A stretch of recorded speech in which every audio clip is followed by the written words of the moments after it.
no-bail warrant from Victorville to the San Gabriel Valley. Hitting the brakes on a popular way to get to school, where e-bikes are now banned for most students because of a sharp rise in injuries.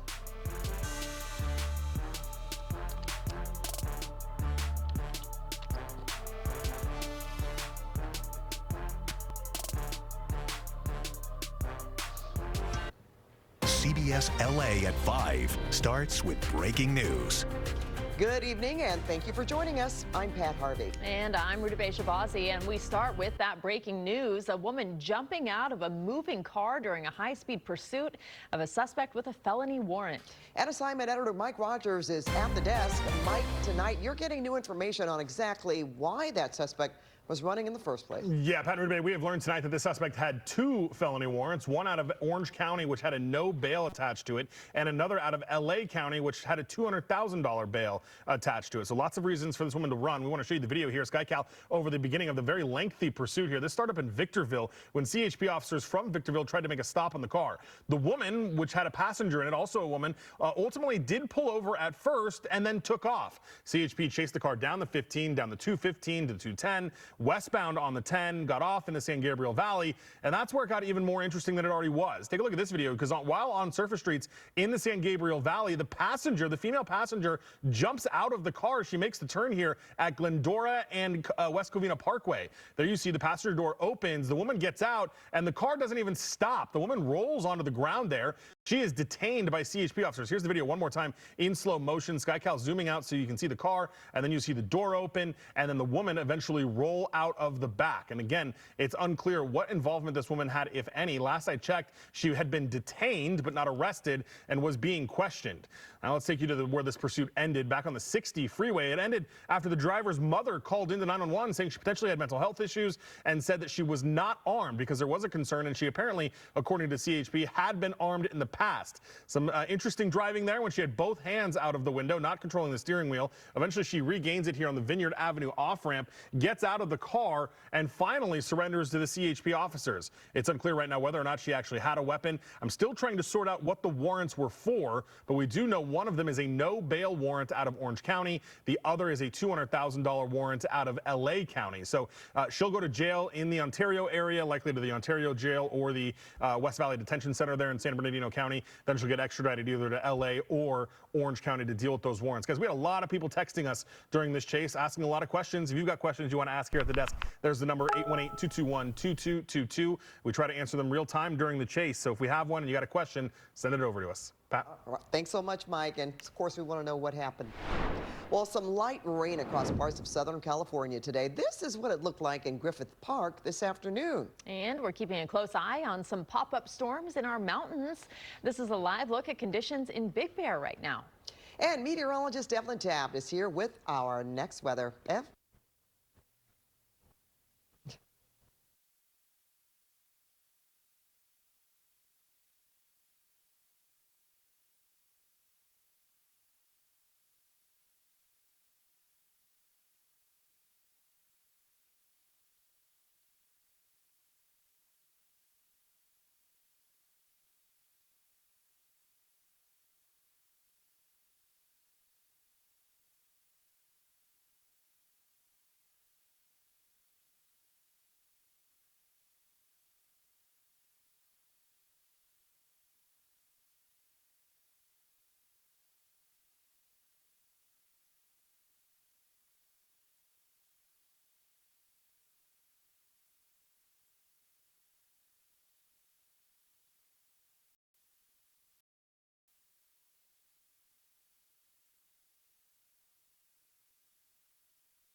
All right, see you in a bit, Ev. Now, a high-profile White House crackdown on taxpayer-funded homelessness programs is happening here in L.A. The Trump administration demanding more accountability and transparency from groups that receive federal funding. Now, 2 cabinet secretaries holding a news conference here today, and one of the things they announced that they're cutting off federal funding for L.A. Homeless Services, or LAHSA. But as CBS LA's Luz Delia Caballero reports, the administration had already announced that action back in the spring. Certainly lots of changes announced today. First things first, they say they are looking to fund what they're calling real results. They were also very candid and clear in that they're looking to bring funding back to faith-based organizations like the one that's running this Dream Center here behind us in Echo Park. And also, they announced that they will be cutting funding from LASA. Unclear what that is going to look like immediately, only that funding could come back to LASA only if there is full transparency and full accountability. HHS Secretary Robert F. Kennedy Jr. and HUD Secretary Scott Turner saying they're cutting off federal funding to organizations it accuses of contributing to what officials call the drug-fueled homeless industrial complex. Kennedy and Turner argue taxpayer money should be tied to measurable results and that organizations receiving federal funding should be held accountable for how those dollars are spent. And part of that, they say, is making sure that every dollar that is going into these organizations is also going to people that need it most. They will not receive another cent of American taxpayer money until they can account for every single dollar. Money, as we all know and all agree, does not grow on trees. Taxpayers understand this. American people understand this. We must and we shall be good stewards. The objective is not to manage homelessness indefinitely. It's to help people move out of homelessness into productive lives and into connection to community. Compassion requires us to ask whether a program works, whether money reaches the people who need it, and whether those people are becoming healthier, safer, and more independent. Back in June, the Los Angeles Homeless Services Authority, or LASA, filed a lawsuit against the U.S. Department of Housing and Urban Development after HUD moved to suspend critical federal homelessness funding for the Los Angeles region.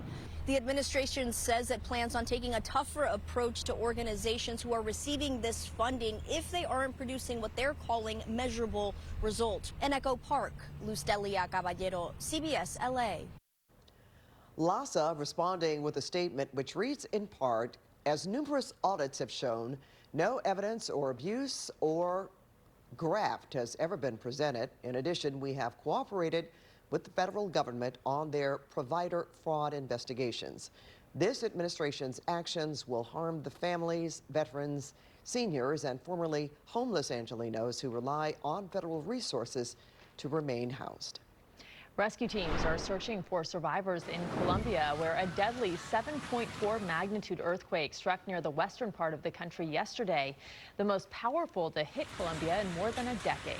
Colombia's president says at least 181 people are dead and more than 1,500 injured.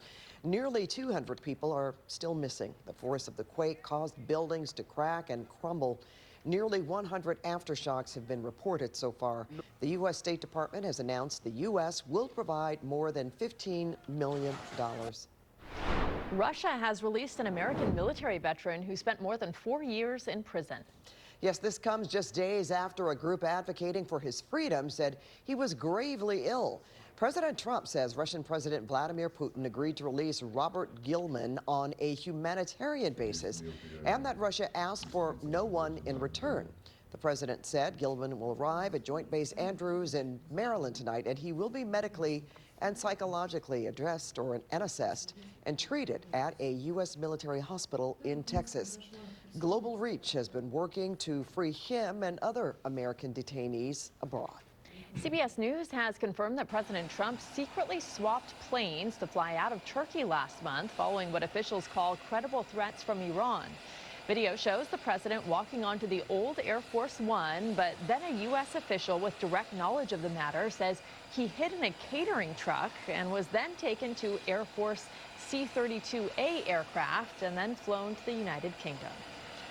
Well, a popular way to ride to school has soared in recent years, but now it's off limits for some students in Orange County. CBS LA's Michelle Gili breaks down the new e-bike ban and what it means for kids and parents. A flood of e-bike riders leaving campus at Ensign Intermediate in Newport Beach last spring. Things are going to look a whole lot different, though, when students return to class next week. E-bikes have been banned. Newport Mesa Unified has implemented a new rule for kindergarten students through 8th graders. No e-bikes are allowed on school property. However, the policy doesn't apply to the district's 6 high schools. We were one of the first school districts who implemented a cell phone policy before it was required by the state. So our district is just trying to be proactive and do anything that we believe will benefit students. A study done this year at Rady Children's Hospital, Orange County, found that e-bike injuries have become the #1 reason for emergency department trauma visits. In 2021, there was 1 trauma patient who'd been hurt on an e-bike, but that number skyrocketed to 201 children admitted as traumas at Rady Children's in 2025. Doctors say a key takeaway is the increase in internal injuries requiring treatment. The kids have to pass a safety test at the schools right now to ride their bikes, but also educating parents about what kind of bikes are legal. Alex Williamson is a mom in the district who thinks that the new policy is too broad and punishes the kids who ride their e-bikes safely. Her middle school age son, Reed, will continue to use his e-bike for transportation. I think the kids who are safely riding their e-bikes, their parents are supportive, they're going to ride to school, and they will have a plan. You know, if they get turned away on the first day, you can't park on campus, they'll have a plan, backup plan for where to park. Michelle Feldman stood firm and didn't allow her son to ride an e-bike to middle school for safety reasons. Now that he's 15 and in high school, he uses it to get to school. He definitely realizes that it was the right thing and knows that it was a very difficult decision for us. But now he's, at an age where he can have that, and it's great, and it's appropriate for his age. Newport Mesa Unified's school board president Leah Ursoilu told me that she and her fellow board members would get weekly, sometimes daily reports about their students injured while on e-bikes riding to and from school. She confirmed that NMUSD is the first district in the state to prohibit e-bikes on all K-8 campuses. In Orange County, Michelle Geely, CBS LA. New here at 5, another watery mess in Venice. The LADWP says a 6-inch main leaked on the Carroll Canal overnight. Officials say about 40 residents were impacted. The leak was repaired about 12 hours later, but some residents say it took crews over an hour to shut off the water, causing flooding in garages and studios. During a weekend last month in Venice, 3 separate water pipes ruptured, flooding nearby neighborhoods.